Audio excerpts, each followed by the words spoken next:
I mean, you see the AMG 6x6s when they launched it, when it was 5 or 6 years ago, jumping a sand dune in the desert.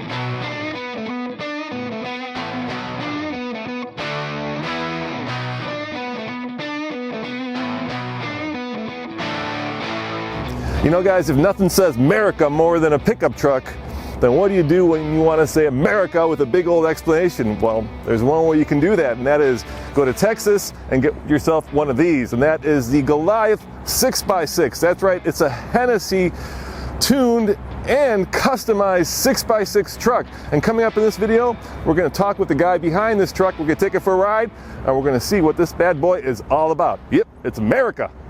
Times 6. I don't feel like I'm the king of the road. I feel like I'm the emperor of the road. Yeah, for sure.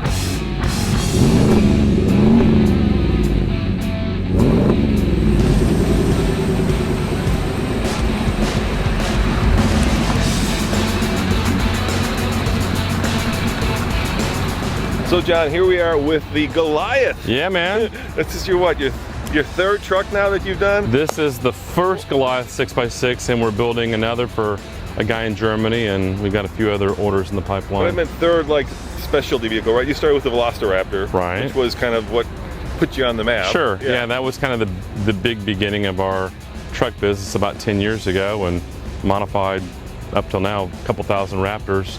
And we've modified the GM and the Chevy trucks for a while, but we thought, gosh, we wonder what a 6x6 Chevy would look like, and so we tried to come up with a name that I think kind of describes what it is, a Goliath. Meet the Hennessy Goliath. It's a $400,000 Chevy Silverado that's been lifted as if it's on stilts. Okay, maybe not on stilts, but certainly on an 8-inch lift with 6. That's right, you heard me right. 6 massive wheels and tires, making it the only Chevy Silverado 6x6 in the world. And yeah, the first 6x6 Chevy truck. I mean, I love your names, right? Velociraptor is cool. We call them the superheroes. Yeah. So do you spend a lot of time like you know? You know, I mean, it was like when we started modifying the Raptor 10 years ago. We thought, okay, Raptor, what could we call it? Velocity. Well, what if we had Velocity Raptor? And got a trademark for it. Thank you, Ford. And yeah, we've been very, very successful with that and had a lot of fun with it. And now we've turned our attention on the 6-wheel drive to the Chevy. Yeah, so you know, a lot of people out there obviously lift their trucks. They put bigger wheels, tires, new suspension, catback exhaust. I mean, that's relatively easy. Of course. But to go from 4x4 to 6x6, now that takes talent. It's complicated. Yeah. And this truck, I think we started on this truck September of last year. Yeah. So about 10 months. Okay, so walk me through the process. So you figure out you want to do a Goliath, a 6x6 truck. So how do you go from, you know, a 4-wheel drive to having 6 wheels or 2 rear axles? Several ways. I mean, I remember the first time when we started on the first Velociraptor 6x6 Ford truck, and my fabricator called me out into the shop, and we had already met and marked off, and here's where he's going to cut, and here's what's going to get extended. He had me come all the way back out, and he's like, are you sure? Are you sure it's okay to go ahead and cut this? I'm like, cut that frame. You know, I figure worst case scenario, we'll weld it back, and you know, we won't do it if we reach some sort of a massive roadblock along the way. But now that's kind of how we roll, and we try stuff, and we're not afraid to fail. And but we felt good about that build. And then so in the case of the Goliath, basically, as everything that you see from behind the cab is all new. So basically, we cut and extend the frame and build a whole new chassis, a whole new architecture of suspension. And I think the key component is obviously it's the middle differential. So we take the factory differential, move it to the back, and then we have a specially built differential in the middle that has a pass-through axle, has a gear drive that will drive power to the third axle. So it's not for show, it's definitely for go if you got in mud or sand. That's really where it shines. So normally these E71 would have GM's G80, right, in the back, which is kind of this old school mechanical locking diff. Right. So what have you done? Is this? It's a very similar, you know, solid, you know, axle, and you know, works well with the factory axle. And when you drive it around, it just feels like, you know, it feels like you're driving maybe like a 1-ton, like a dually. It's stiff, but it's also built to where you can put a load on it, you can put a trailer on it, and when you start adding a load to the back of the vehicle, that's where the suspension softens up a little bit. So do you have like official payload numbers and towing numbers, or? You know, right now we're just sticking with the factory numbers. Okay. I don't want to make any claims that it does above and beyond that, but I think that if we went through a full FMVSS program, it would have a higher rating. So here we are behind the wheel, and you know what? Yeah, it feels like a 8-inch lifted Silverado. Like a big ass truck. Yeah, like a big ass truck. I'm watching my back there because it's kind of like towing, right? Right. Yeah. No, you definitely want to make sure you're swinging wide, right? Yeah, exactly. You don't want to take out anything with that long end. And I kind of feel like we're not in its natural environment here in California. Right. But yeah, it rides like a truck. It sounds good. It's got a good sound for sure. It's got a really good sound to it. Absolutely. And the lift, feels like it's a little bit lifted, right? I'll tell you a quick story. So Hurricane Harvey came through Houston a couple summers ago, and wiped out, tens of thousands. Can I make this turn? Of course. Okay. Wiped out tens of thousands of families from flood. Yeah. We barely got out of our house. Our house got destroyed, and my wife at the time had a stock Yukon Denali XL, and we had water up to the hood. So literally, there's a practical case for a lifted truck, whether it's a guy buying a kit and doing it himself or buying a 6x6 Goliath from us, is that you can get through a lot of deep water in a big vehicle like this. The authorities like to say high clearance vehicles. High clearance vehicle. There you go. Yeah, that's true. Yeah, so that's my story. We barely got out, and we otherwise would have had to get rescued by people in boats. Yeah. So, and even to this day, my wife, she will only drive something that she's got a Range Rover now, but something that can be tall and get through water. Yeah. And the great thing about trucks to begin with is you can see over other vehicles, and you feel like you're the king of the road. And in a 6x6, a sense of security, right? Yeah. I feel not just power and control. I don't feel like I'm the king of the road. I feel like I'm the emperor of the road. Yeah, for sure. How about fuel economy numbers? Have you done any fuel economy? What do you do when you add 2 more wheels? You got a little more driveline loss, a little more drag, and so you're going to lose a couple miles to the gallon just around town. But I think most of the clients that own them don't particularly care. Yeah, I get it. Yeah. And how much does this, if you want to buy one of these? This vehicle, as it sits complete with the upgraded interior and Brembo brakes, is about $400,000. Yeah. You get a lot, you pay a lot. And at some point, right now, the GM hasn't unlocked the computer for the 2019 and 2020 GM Chevy trucks, GMC trucks. So basically, this has a cold air intake and a catback exhaust, so it's from 420 to I'm sorry, this is a 5.3, but on the 6.2, you can go from 420 to 450 horsepower. But at some point, GM, we feel like you'll come through for the aftermarket, and then the sky's the limit. Then if somebody wants 800 or 1,000 horsepower, that's possible. Supercharge it. Of course. Yeah. So, of course. Or you can do a diesel. The 400, does that include the donor truck? Or correct. Yeah, no, that includes the base truck. All right, good. Right. So let's just do a walk around. Kind of show me what you've done. So you've taken the G71. Yep. Let's talk about the wheel size, tires, and lift that you put on it. So we've got our Hennessy 20-inch monoblock aluminum wheels, and then the 37-inch tall Toyos or the BFGs.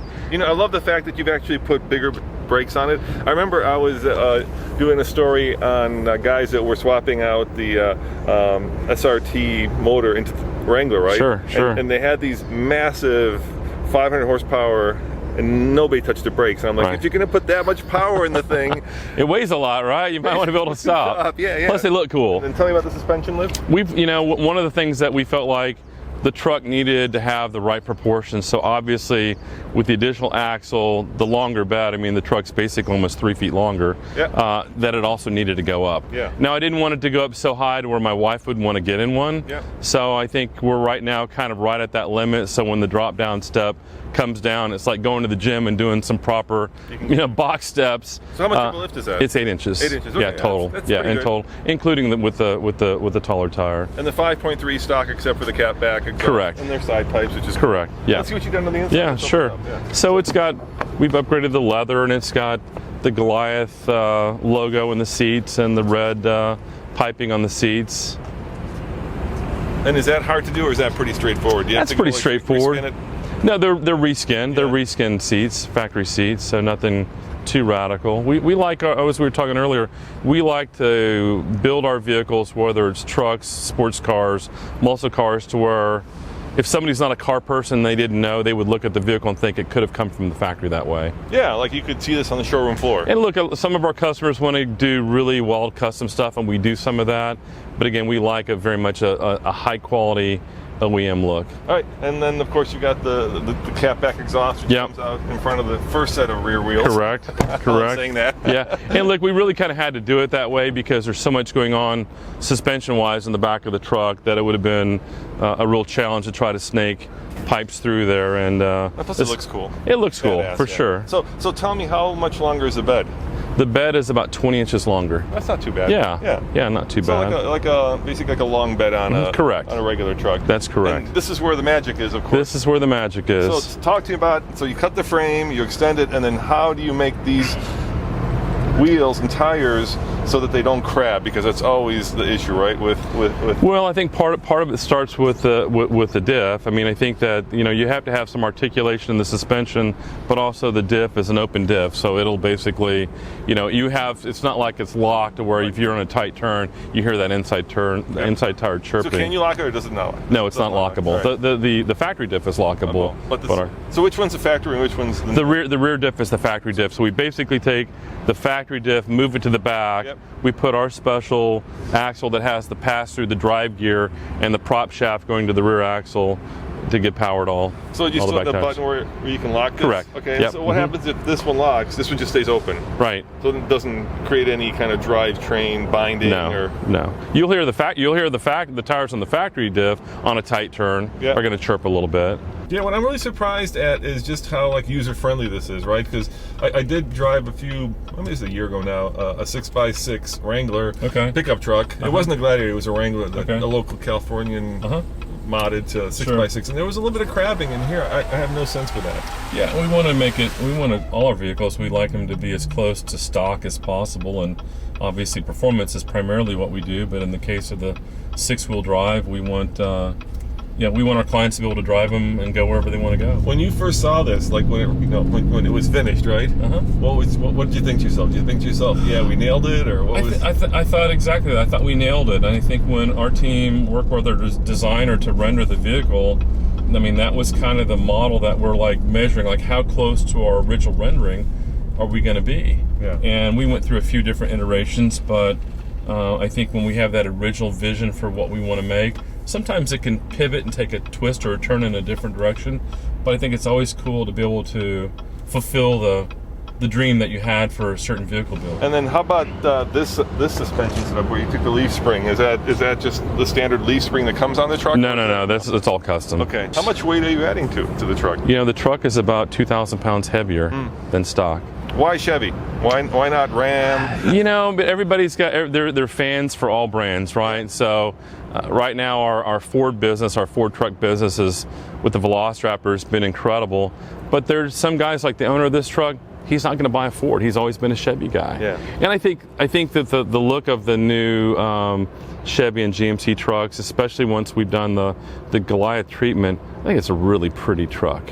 It is a pretty truck. Yeah. I like kind of the all black. You also added I noticed kind of a sports. I'm not going to call it a roll bar, just kind of a sports bar. Sure. So that's just cosmetic? It's mainly cosmetic. I mean, look, the whole vehicle is, most of the people that own them, they're going to pull up to the restaurant. Yeah. It's a bit for show. I mean, you see the AMG 6x6s when they launched it, when it was 5 or 6 years ago, jumping a sand dune in the desert. But most of the guys that own them, I mean, with the kind of money they've got invested in, are not going to go out and try to do something crazy. Although our next customer is a German guy who's going to take his across the Sahara Desert. So he's got all kinds of, we built him basically a special bed that has all kinds of storage for fuel and supplies. Yeah, so let's look at the bed. Let's see what that looks like. Sure. Is this one of your bumpers? This Fab Forge makes it for us. Okay, nice. Yep. I love the Goliath. I love that. It looks very factory too. The graphic design. Thank you. And it's fully bed lined, and yeah, we line the tops too. So I mean, it looks factory to me. That's the goal. That's always our goal, is to make our vehicles look like they could have come from the factory. So where was the cut? Can you show me? Where was it? Oh gosh, I mean, we're talking about here, backwards. So I mean, from here back, it's correct. And then the bed is all new, suspension's all new. The middle diff is all new, prop shaft. How long does it take you to build one? When you Gosh, get one? well, right now I'd say our build time is probably 4 to 5 months. Okay. For a new one. This one obviously took longer because it was the first one. And then on the Velociraptor 6x6s, that we've got those down to where we can build those in about 3 to 4 months. That's not bad. Yeah, we've just built so many of them. We've got it down to kind of a production process. And how much are those? Are they the same amount? Those start they're a little bit less. So Okay. they start at 350, and then with options they can be upwards of 400,000. We can do the V8, so we take the Raptor and we can put the V8 in the Velociraptor. So if a client says, "Hey, I want a 6x6, but I want more power," currently that we would have to do we would take the Raptor, pull out the EcoBoost, and put in the 5-liter. So, but by the way, we built and delivered about 12 of those. Wow. In the last 6 months. So yeah. Yeah, I mean, everybody's waiting for truck hey, business is good. we're ready for the Raptor and we're ready for the V8. Well, Ford just came out a few days ago and said no V8 option for 2020. Maybe it comes out in 21. So it's expensive. Those are $150,000, but we stay busy building them. So if somebody wants one of these or a Ford, where do they go? What's your website? HennessyPerformance.com. We're all over social media, and just give us a call. And Fly down to Texas, right? anytime. It's a little hot in the summertime, but you come see us anytime. People have preferences on kind of tires they want, kind of lift. You give them the choice. Yeah, on that? I mean, obviously, people that are going to customize a truck, we have some variations, but at the same time, we're not going to deviate too far from the recipe if we feel like it's not going to execute and build a great truck. Yeah. So there are some, if somebody wanted a slightly taller tire or maybe a different profile, then we could do that. Yeah, because you start messing with that stuff, it messes with a lot of different things, right? It's got Correct. kind of knock-on effect. There's a definite domino effect for sure. Yeah. And the other thing I was worried about was, you've got the 5.3 under the hood of this, that it wouldn't be enough power, but it feels fine. It really is. And the next one that we're building is a 6.2, and so you've got the V8 sound, and it's got good off the line snap. And so again, for something that's significantly heavier, that is perfectly fine. Sure. Absolutely. That is just perfectly fine. Nothing wrong with that. Especially since you got 2,000 pounds, right? That's a lot. That's a lot of weight, but it's in the right place in the back. Yeah. And it kind of probably balances out that big 5.3 in the front. Right. No, dude, I'm definitely lusting after one of these now. Well, hey, you know where we are. We're just west of Houston. Come see us anytime.